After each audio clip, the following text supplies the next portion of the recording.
In March of 1193, a 55-year-old sultan lay in his bed in Damascus, suffering from a severe 11-day fever. This man ruled a contiguous empire stretching from the deserts of Libya all the way to the mountains of Yemen. When his advisors opened his personal treasury after his death, they found exactly 94 dirhams. It was less than a single gold dinar. The most powerful man in the Islamic world did not leave behind enough money to buy his own burial shroud. His generals had to borrow fabric to wrap his body. How does a leader who systematically dismantled the Crusader kingdoms, commanded massive armies, and united the Middle East end up with absolutely nothing in the bank? He prioritized the expansion of the state over his own treasury. He spent his captured spoils to build a unified administration, ensuring his power rested on his reputation and his soldiers' loyalty rather than his bank account. To understand Saladin's strategy, we have to look at the map he inherited in the 12th century.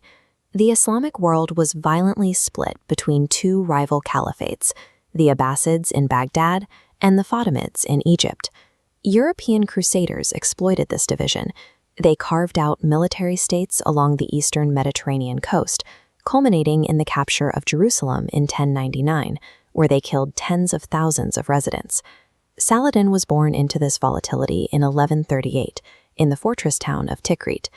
On the exact night of his birth, a local dispute forced the governor to expel Saladin's family. Before he could even walk, the boy was a political refugee. His family found sanctuary in Damascus. Here, Saladin underwent a rigorous elite education.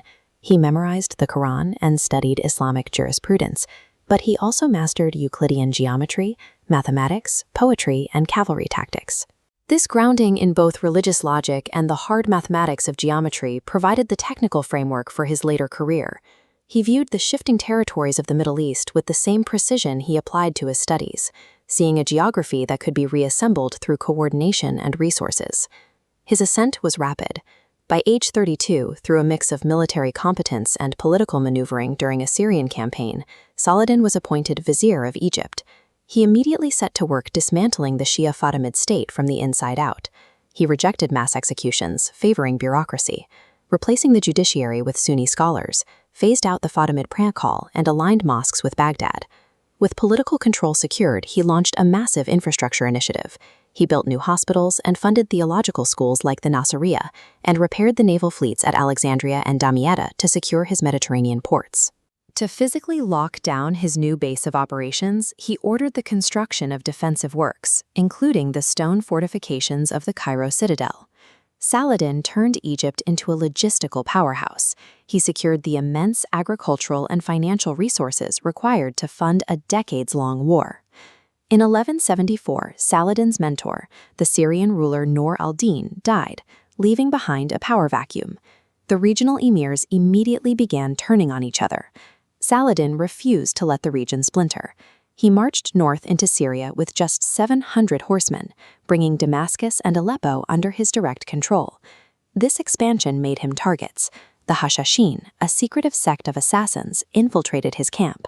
Saladin responded by besieging their mountain strongholds until he forced a permanent truce. By pacifying Syria and eliminating internal rivals, Saladin successfully encircled the Crusader states. The European occupiers now faced a unified enemy on three sides. The breaking point arrived when a Crusader lord slaughtered a Muslim caravan, violating a truce. Saladin declared total war. In the summer of 1187, the two massive armies converged near a geographic feature known as the Horns of Hattin. On the tactical map, Saladin's first maneuver was seizing the water supply at Lake Tiberias. The Crusaders were forced into a desperate, scorching march across arid plains.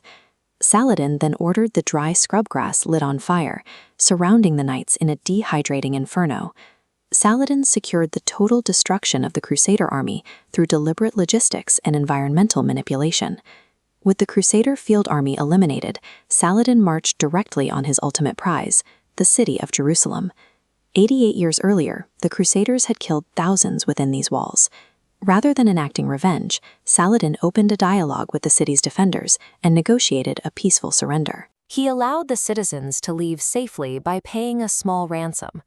When thousands of poor residents couldn't afford the fee, Saladin and his generals reached into their own pockets, paying the ransoms themselves and letting the poorest captives go free. This calculated mercy in Jerusalem reshaped his global image. It provided a direct counter to the narratives used to justify the Crusades, establishing his reputation through his actions rather than his rhetoric. The fall of Jerusalem triggered a retaliation from Europe. England's King Richard the Lionheart arrived with the Third Crusade, determined to take the Holy City back. Saladin refused to fight Richard on European terms. Instead, he relied on strategic attrition. He destroyed the wells and poisoned the water sources between Acre and Jerusalem, forcing the invading army into a physically exhausting stalemate. In 1192, the two sides signed the Treaty of Ramla. Saladin secured his primary objective.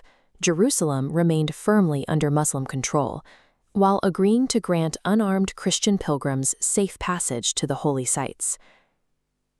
He engineered an empire using his intellect, defended it fiercely with his sword, and secured his eternal legacy through a commitment to restraint and human mercy.